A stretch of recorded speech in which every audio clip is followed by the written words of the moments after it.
Now this is the kind of beautiful day I've been waiting for. As we look at downtown St. Paul, there's the Minnesota History Center, which we have been through a handful of times, and the St. Paul Cathedral, all right here within viewing distance. A few little clouds in the sky, but the reason I say this is the kind of day I've been waiting for is you can actually feel some heat from the sun. Now the History Center and St. Paul and the Cathedral are not our locations today, but we have another adventure very close by.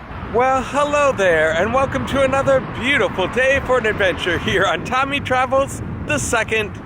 We were at a sculpture garden yesterday at Franconia Sculpture Park, way out in Schaefer, Minnesota. But there is also one very close by, right here in good old St. Paul, and it is called Western Sculpture Park. Now it does not have the expansive acres and acres of attractions. It's much smaller, but from what I can tell, it is a very cool place to check out. And so if you are brand new to this channel, go ahead and hit subscribe so you don't miss out on a thing. This should be fun, you guys, so come on with me, let's go see what there is to see.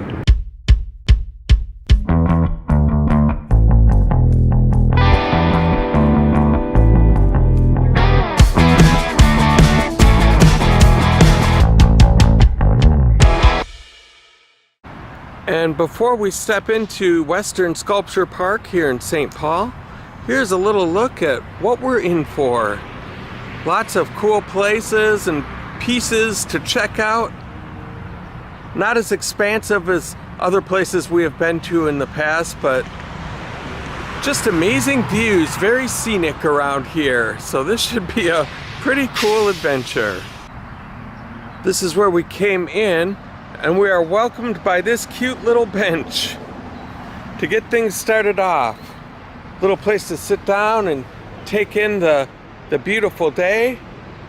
It's got some graffiti art on it, and it says writers. Very colorful. That looks like a very nice place to sit down and take in the beautiful views. And the other side of the bench, just as colorful. I love all the pinks and purples, blues, yellows, greens. They worked in every color of the rainbow into this bench. And take a look at this wonderful piece right in the middle of the park. It looks like one of those little megaphone things that cheerleaders will use to shout out, like, "Give me an A!"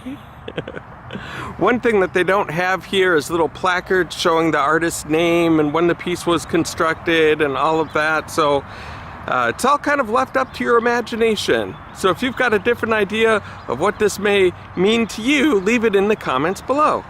Well, this might be the most unique set of benches I've ever seen. Look at this. It's a little bit scary on this end with the skeleton head, and very patriotic on this end with the American flag. But it's all decked out in red, white, and blue, so I think I'm feeling more patriotic than scared. Sorry, skeleton head. Here is a very tall structure, which appears to be a human being form. But there are no placards to tell me more about it, so I don't know what this human being's name is.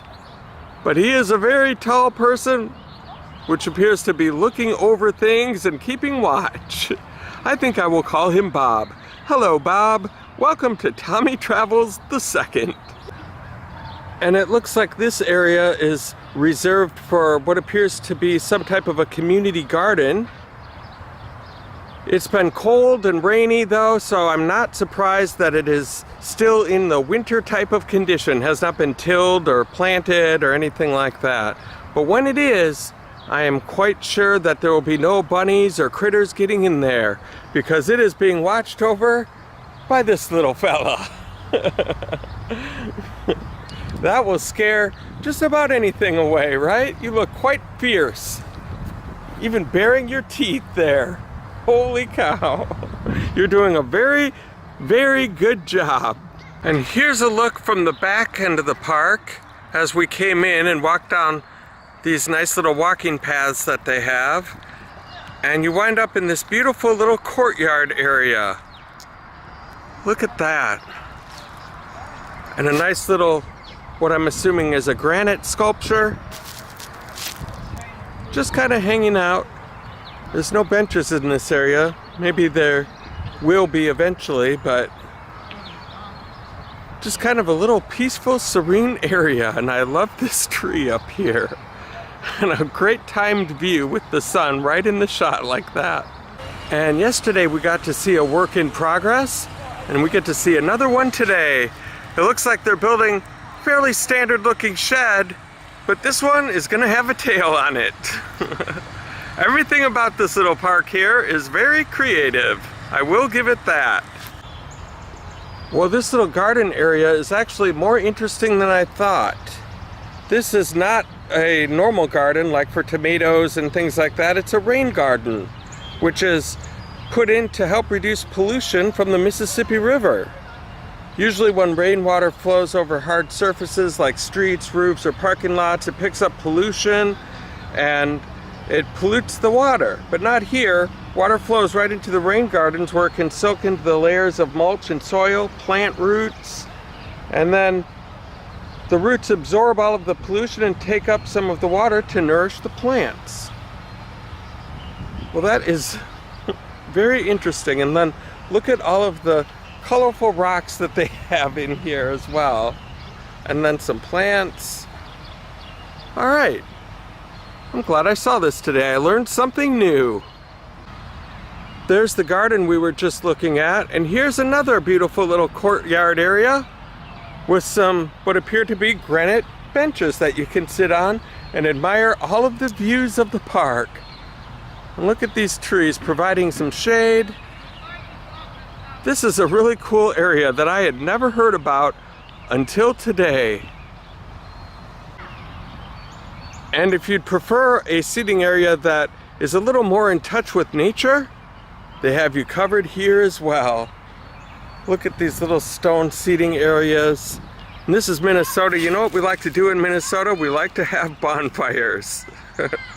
And that looks like a good place for one, but it doesn't look like they've got a pit set up to do that. But if I was somebody who made decisions about this place, there certainly would be. And this would be a beautiful night for one of those as well. And this is kind of the main attraction of the park. Look at the size of this sculpture. Holy cow, that goes up there. I don't think we saw anything, maybe one sculpture we saw that tall at the acres and acres of sculptures in Franconia. So this might be a small little park, but they are not lacking for huge size sculptures around here. That is very well done.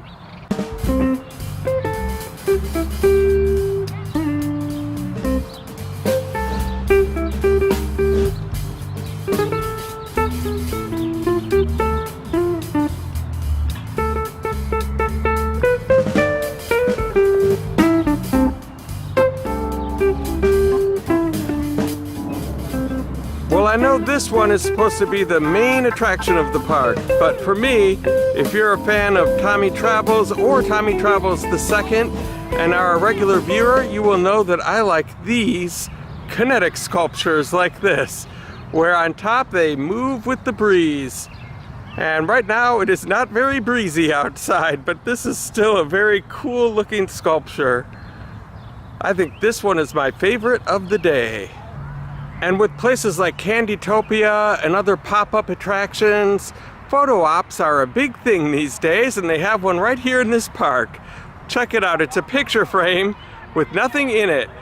And it is ready for 2 people or 3 people or a whole family to stand in front of and get their picture taken. Now that is a cool idea. And now we have come to our final attraction of the day. Look at that. Just red and shiny and awesome. I'm not sure exactly what it is, but it kind of reminds me of a slide that we used to slide down on the playground. You know, those circular ones, rather than the one that just slides right down, but you'd be in for a rude awakening if you tried to slide down any single one of these things. It's very fun and colorful and a good one to end the day on. Well, this has been another successful adventure here today on Tommy Travels II. We've been checking out Western Sculpture Park right here in my own backyard in St. Paul. And I had no idea this was here. I just kind of looked it up on the internet and there it was. And this has been an absolute blast checking out all of the amazing things that they have here on this beautiful sunny afternoon. And if you guys liked what you saw here today, go ahead and hit like on my YouTube channel. While you're at it, go ahead and hit subscribe and the little bell notification next to it so you can be the first to know when a new adventure comes out. And thank you so much for the support that you've given me so far. And until next time, I hope to catch you on the flip side.